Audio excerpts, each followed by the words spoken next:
Shalom, shalom. Kahalo Yahweh Ba'Hashem, Yahweh Shai Ba'Hashem Rakakodash. Double honor to the apostles and elders of our millstone and well, and salutations to the brethren on the four corners of the earth, pushing the word in truth and sincerity. This is Ross from Great Millstone, Wisconsin, coming at you again with another lesson. This lesson is going to hallmark our, rise to grace, so to speak. Because what we're seeing on a day-to-day basis, well, minute to minute, hour to hour basis now, is you're seeing Bible prophecies unfold. You're seeing the rise of Israel literally from the ashes, and throughout America and the rest of the world. You're seeing the prophets pop up. You're seeing miraculous things happen. You're seeing the chariots of Israel's so-called UFOs or UAPs popping up all over the place. Warning Esau, playing with his military, showing up over brothers' houses and, putting on shows, because the thing is that the Lord is getting ready to bring again our captivity, man. He's getting ready to deliver us. And that's exactly what is coming up the pipeline, man. So without further ado, this is Lamentations chapter 2, verse 15. Because what we are used to seeing the other nations, especially the Edomites, the man, the wasted away one, we're used to them clamoring over us, and making fun of us and beating us down and things of that nature. And now it's coming to a close to where they can't beat us any lower than they've already beat us. This is the lowest state that you'll ever see the nation of Israel, because after this is it. After this is everlasting salvation, but these other nations, they love to basically talk shit, they love to ridicule Israel, because they think that they're next up to get the blessing. That's what this is about. They want to take the blessing away from us and somehow project it onto themselves. That's what vocab Malone's replacement theory is about. This Lamentation 2 and 15, it says, all that pass by clap their hands at thee. They hiss and wag their head at the daughter of Jerusalem, saying, is this the city that men call the perfection of beauty, the joy of the whole earth? So they're mocking, man. They're mocking Israel. They've been mocking Israel for hundreds of years, man. Is this the perfection of beauty? Is this the city of joy? Look at what they do. Look at them. They eat abominable foods, and they they do abominable things, and they partake in all manner of sin, But the thing is that these other nations, especially the other white meat, they don't understand that the Lord Yahweh Ba'Shem Yahweh Shai sees everything, and he's seen them, put the cup to our lips and tell us to drink, and brainwash us with all these philosophies and feed us abominable foods. And, they don't know. They think that the Lord doesn't know that they're the reason why we're going off, Verse 16, it says, all thine enemies have opened their mouth against thee. They hiss and gnash the teeth. They say, we have swallowed her up. Certainly this is the day that we looked for. We have seen it. We have found. We have seen it. So they're like, man, we got these Israelites, Now we call them niggas. We call them spics. We call them wetbacks. We call them Puerto Ricans. We call them blacks. We call them savages, We got them eating pork. We got them eating shrimp and lobster. We got them committing adultery. We got them defiling their temples, It's, and it says, certainly this is the day that we looked for, because going back to Psalms 83rd chapter, the other nations have been conspiring against us since the beginning to bring us down, man, And they've been looking towards this day to where Israel was, completely destroyed, But the thing is that you can never completely destroy Israel. The Lord said, thy sons of Jacob shall not be consumed, So when you look at that, really, Israel's always going to be here, and Israel's always going to be saved because it is written, It says, we have found, we have seen it. Verse 17, the Lord hath done that which he had devised. He hath fulfilled his word that he had commanded in the days of old. Now, the thing that the Lord has done, which he's devised, was cast us down, because we went off and we worshiped other gods, pursuing in Deuteronomy 28 and 15. and we worship other gods. So the Lord threw curses upon us, man.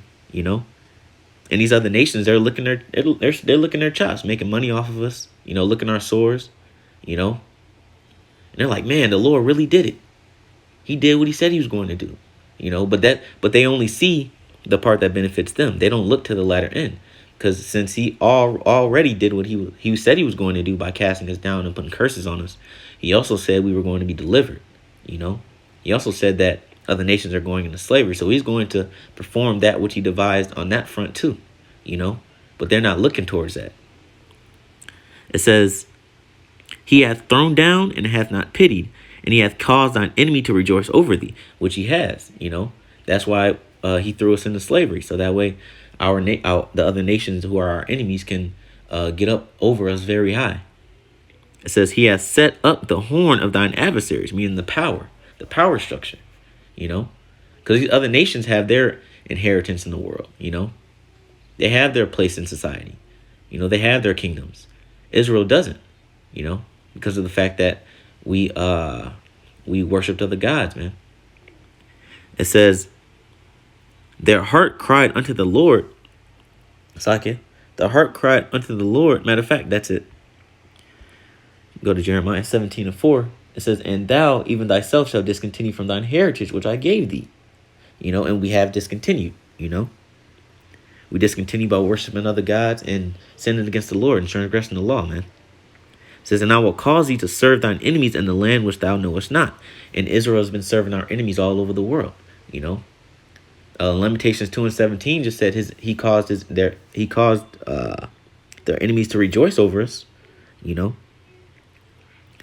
says, and I will cause thee to serve thine enemies in the land which thou knowest not, for ye have kindled a fire in my anger which shall burn forever. And that word forever just meant for an age or for a time, and that age is almost up. Our captivity is almost accomplished, man. This is Isaiah chapter 52, verse 5. It says, now therefore, what have I here, saith the Lord, that my people is taken away for naught? They that rule over them make them to howl, saith the Lord. Meaning to scream out, to wail, And my name is continually every day. It's like, and my name continually every day is blasphemed. And that's what Israel does to this day, is blaspheme the name of the Lord, And going to not just the 2/3, the ones that don't really know Yahweh Bashim Yahushai, but even going to the guys that do, these Israelite camps, man. They're quick to say that the name of the Lord doesn't matter, It says, therefore my people shall know my name. There we go. So now this is the Lord coming back and bringing his people back, to remembering him, and he said, therefore my people shall know my name, which his name is Yahweh, and his son's name is Yahweh Shai, and Elashawan Quadash. Therefore they shall know in that day that I am he that doth speak. Behold, it is I. And that's the thing. He gave us his name. He gave us the 12 tribes chart, knowing who our brothers and sisters are. And we know that it's the Lord that's doing this, man. It says, how beautiful upon the mountains are the feet of him that bringeth good tidings, that publisheth peace and bringeth good tidings of good, that publisheth salvations. And the one, Saki, that publishes salvation, and the ones that publish salvation and bring good tidings are the prophets of the Lord, man. The Lord has set the prophets up to bring Israel back to the remembrance of the Yahweh Bashim Yahushai. It says, that saith unto Zion, thy power, Yahweh Bashim Yahushai, reigneth. And that's exactly what we say on the highways and byways and through these studio shows, man. We're constantly teaching that Yahweh Bashim Yahushai is reigning in the realm of men. Verse 8, it says, thy watchmen shall lift up the voice, with the voice together shall they sing. For they shall see eye to eye when the Lord shall bring again Zion. So the watchmen are lifting up the voice and we're singing, man. And that tune is a tune of the scriptures, a tune of the holy scriptures, man. Verse 9, it says, break forth into joy, sing together, ye waste places of Jerusalem. So the waste places of Jerusalem are starting to be built back up now, Going into Amos 9, the tabernacle of David shall be built as in the days of old, man. The tribes are coming together and they're starting to sing that same tune, man. There was a time where you didn't see Northern Kingdom, you know, tribes coming together and teaching in the name of Yahweh Shem Shai. Now that it's blown up. The nation of Israel is waking up at a rapid pace. You know, and now you have men all over the world. Like Scripture say, the gospel shall be preached unto the whole world, and then shall the end come. And there's Israelites who have woken up all over the world. It says, break forth into joy, sing together, ye waste places of Jerusalem, for the Lord hath comforted his people. He hath redeemed Israel. And we're in the process of being redeemed as we speak. Verse 10, it says, the Lord hath made bare his holy arm in the eyes of all the nations, and all the ends of the earth shall see the salvation of our power. So it says all the ends of the earth, shall see the salvation. So they're going to see Israel being delivered, man. The destruction that's coming to this place called Babylon, which is America, the destruction that's going to Israel, which is Ashdod, they're going to see these things. These things will be televised, man. When Yahweh Shai comes with clouds, that's going to be televised. Every eye shall see him. They're going to see our salvation, man, at the end of this world, This is Baruch chapter 2, verse 30. It says, for I knew that they would not hear me, because it is a stiff-necked people. So the Lord's like, damn, I know Israel's very stiff-necked, so they're not going to pay attention. They're not going to do what I commanded them to do. And that's how we ended up in this predicament now, which is captivity. It says, but in the land of their captives they shall remember themselves. And we're in the lands of our captivity now, man. We're being held captive by Esau. We're being held captive by Ammon, by Moab, by Ham. And all other 17 nations have Israel in captivity right now. But it says we shall remember ourselves. So we're remembering that we are Israelites, that we are Yasher Allah, princes of the power, man. And that Yahweh Bashem Shai is our power, almighty. It says, and shall know that I am the Lord their power, for I will give them an heart and ears to hear. So it gave us spiritual ears and spiritual mind to see, hear, and understand the holy word, man. And they shall praise me in the land of their captivity and think upon my name. There goes the name again, man. Because that scripture saying Acts 4:16, there is no other, 4:12, Slakia, there is no other name under heaven which we must be saved. So this name is very important. By this name and this name only shall we be saved from the nations of our captivity, man. It says, and think upon my name and return from their stiff neck and from their wicked deeds, for they shall remember the way of their fathers which sinned before the Lord. And how are we remembering the ways of our fathers, man? Through the apostles and the elders on down, man. Through Abba Bivens, through King Masha, High Priest Ariah, Apostle Har, Apostle Gabar, Apostle Rakar, Apostle Ramlab, Elder Melchizedek,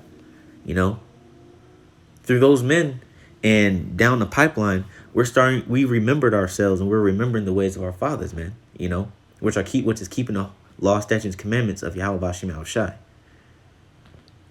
It says, and I will bring them again into the land which I promised with an oath unto their fathers, Abraham, Isaac, and Jacob. And they shall be lords of it. And that land is Israel, man. In the kingdom of heaven, the land is going to be restored. And we're finally going to dwell in the place that was promised to us. And I will increase them, and they shall not be diminished. And I will make an everlasting covenant with them. And it says, and I will increase them, and they shall not be diminished. Meaning that we're going to have overwhelming wealth, overwhelming joy and prosperity, and we shall not be diminished, meaning we're never going to be poor. We're never going to work. We're never going to be sick. We're never going into captivity ever again. And I will make an everlasting covenant with them to be their power, and they shall be my people. And I will no more drive my people of Israel out of the land that I have given them. Meaning we'll no longer go into captivity, man. First Corinthians 7:20 says, "Let every man abide in the same calling wherein he was called." Now this is talk. This is speaking to Israel, man. This is speaking to Israel and saying, you know, stay on the path which you've been called to walk on. We've been called to walk the path of righteousness in Yahweh Bashim Yahushai, and that's what's happening now. It says, "Art thou," verse 21, "art thou called being a servant? Care not for it, but if thou mayest be made free, use it rather." And we all know that living in righteousness in Yahweh Bashim Yahushai is the real sovereignty, is the real freedom. So we use that sovereignty, we use that freedom, to bring forth more righteousness in the Lord. It says, "For he that is called in the Lord, being a servant, is the Lord's free man. Likewise, also he that is called being free is Yahweh's servant." So it's interchangeable. Being a servant and being free is interchangeable. We're servants to the Lord, but we're free from the rudiments of this world, because we answer only to the Yahweh Bashim Yahushai, and that's it. It says, "Ye are bought with a price. Be not ye servants of men." Because the Lord, Yahweh Shai, sacrificed his life, for us to be brought back, into the everlasting covenant. It says, "Brethren, let every man wherein he is called, therein abide with the Most High." And that's the close that we're coming to, abiding in the Most High, man. And it's the last scripture here, because as we as we walk wherein we are called and abide in the Most High, eventually, after all this turmoil and years of laboring and years of hell living in captivity, we are finally going to be called by our true name, man, which is Yasha Allah. That's going to be that's going to be paramount to our deliverance, man. And all nations are going to witness this. This is Hosea chapter 1 verse 10. It says, "Yet the number of the children of Israel shall be as the sand of the sea, which cannot be measured nor numbered." And it shall come to pass that in the place where it was said unto them, "Ye are not my people," which is a place where we've been told we weren't the Lord's people, was here in America, man. And other lands where we were driven, but the main place is here in America. "Ye are not my people, there it shall be said unto them, Ye are the sons of the living power."